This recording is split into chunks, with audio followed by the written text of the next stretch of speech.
Mať kvalitné zdravotníctvo, kvalitné sociálne služby. Že to tých politikov ešte baví sľubovať. Ľudí baví tomu veriť. Kvalitné školstvo, áno.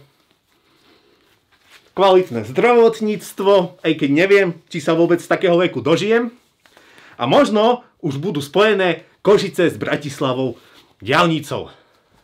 A stavím sa, že aj potom príde nejaký politik a bude vám sľubovať lepšie školstvo, lepšie zdravotníctvo, lepšie... Ty potrebuješ psychickú pomoc! Rúška dole, hlavy hore! Pozdravujem z Budapešti.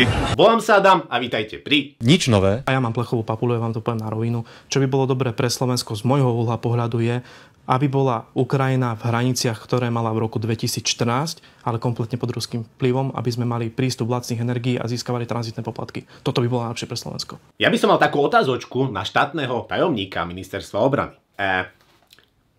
Či sa náhodou nebol opýtať v tých ozbrojených silách Slovenskej republiky, že koho považujú za najväčšiu hrozbu v ich strategických dokumentoch? Stavím sa, že odpoveď by bola Lichtensteinsko. Alebo Vatikán. Ako nemusí mať vyštudovanú politológiu alebo Akadémiu sociálnej demokracie, ale viem, že ak by sa spojili dve momentálne najskúsenejšie armády v Európe,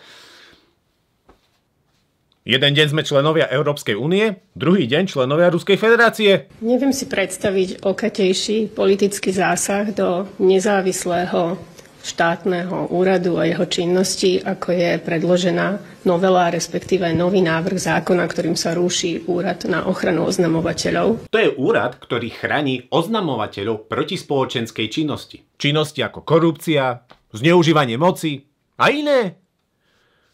Nás sa to ale na Slovensku netýka. Predsa kriminalita klesá. Toto je graf z oficiálnej stránky z Facebooku Polície Slovenskej republiky. No vidíš, kriminalita klesá, priestupky klesajú. Čo ešte chcete? Niečo mi na tom grafe nesedí. Ešte chýba október, november a december. Sice som mal z matematiky 3. To znamená, že keď to teraz počúva rodič, tak si môže povedať, že je v poriadku, že môj syn alebo dcéra má 3 z matematiky? Ja si myslím, že je to úplne v poriadku. Ale už teraz môžeme vidieť na tom grafe, že tie čísla na konci tohto roka budú v podstate rovnaké ako na konci roka 2024. A ak do toho zarátate novelu trestných kodexov, tak logicky tá kriminalita pôjde dole. To, čo bolo považované doteraz za kriminalitu, je považované možno za prestupok. A to, čo bolo doteraz považované za prestupok, no tak to policajti ani nestiahujú riešiť. No. Čo oko nebolí, to srdce nevidí. Naopak. Čo sa týka grafov a grafík, tak najväčší eskamotéri sú na ministerstve financií. Napríklad tuto. Znižujeme deficit.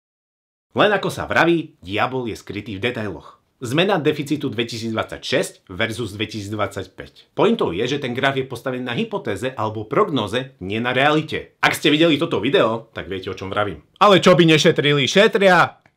Veď mám prázdnu peňaženku stále. Alebo táto grafika. Rating A+.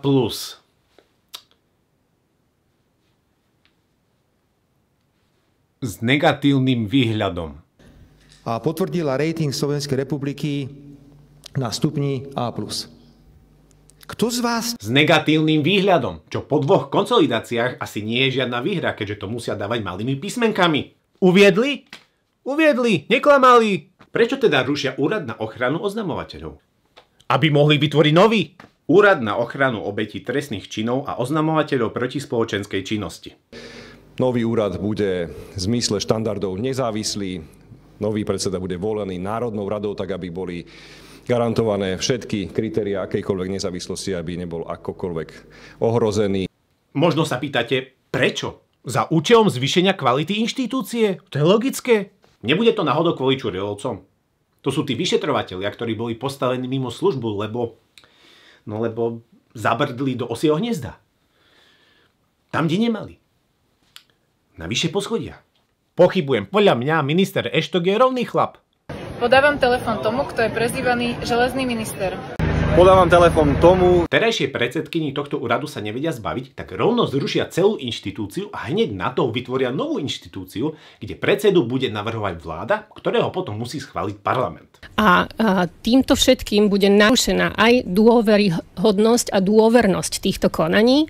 A teda vláda si takýmto spôsobom vlastne zabezpečí prístup k týmto dátam a možnosť politického zasahovania nielen do rozhodovania úradu, ale aj do narábania s týmito informáciami. Čo teraz nemá k dispozícii. Samozrejme, a vy sa obávate toho, že novozvolený šéf alebo šéfka takéto informácie vlastne vládnym predstaviteľom poskytne, ak ich budú chcieť, hej? Ja nechcem špekulovať o tom, čo sa stane. Lebo to by bol prúseriak, že som takýto ako ľudovo povedané.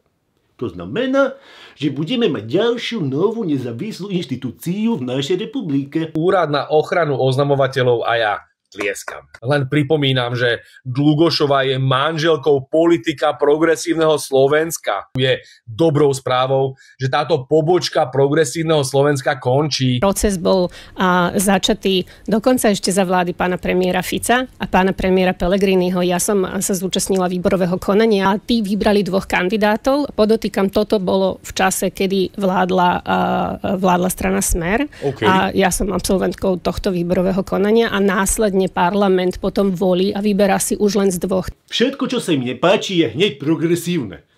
Progresívny moderátor Gudiak musí byť okamžite vyprataný z STVR. Ale podľa mňa ten dôvod je viac prozaickejší. Čurilovci sú chránení týmto úradom. To znamená, že ich nemôžu len tak prepustiť. Ale zrušením tohto úradu vyšetrovatelia budú zraniteľnejší. Môžu čeliť šikanovaniu, represáliám, dokonca môžu byť prepustení a podobne. Úrad na ochranu oznamovateľov dokonca uložil pokutu ministerstvu vnútra 90 000 eur, lebo postavil týchto vyšetrovateľov mimo službu. Zároveň železný minister Eštok sa musí ospravedlniť a zaplatiť pokutu 120 000 eur týmto vyšetrovateľom, lebo si neotvoril elektronickú schránku. Správny súd dokonca rozhodol, že jeden z týchto vyšetrovateľov sa už môže vrátiť do služby a ministerstvo vnútra mu musí doplatiť ušlú mzdu. A rozhodnutie tohto súdu fakticky znamená, že ak by chceli odstaviť Čurilovcov, tak potrebujú nutne súhlas od úradu na ochranu oznamovateľov. A teraz si skúste predstaviť, od koho dostanú súhlas, ak tento úrad zrušia.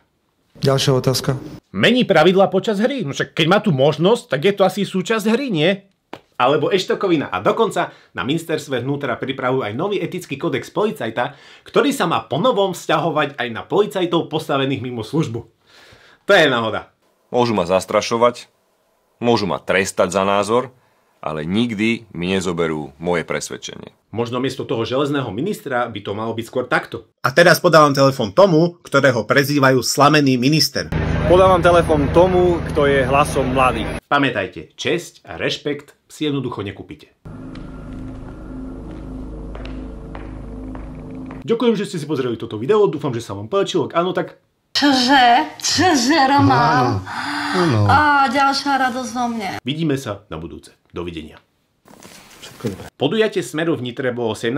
novembra len pre pozvaných, mnohí však vôbec nevedeli, že idú na politickú akciu. V denníku N sa však podarilo zistiť, že niektorí dôchodcovia až počas cesty na miesto, prípadne až priamo v Nitre zistili, že si pozrú politické podujatie strany Smer. Pôvodne sa domnievali, že idú len na hudobný koncert. Viem si naživo predstaviť tú situáciu v autobuse, keď zistili, kam idú. Stop the bus! Stop the bus! Stop the bus! Stop the bus! Stop the bus! Stop the bus! Stop the bus! A ja zo Slovenska nechcem krajinu, kde zo zločincov budú robiť hrdinov.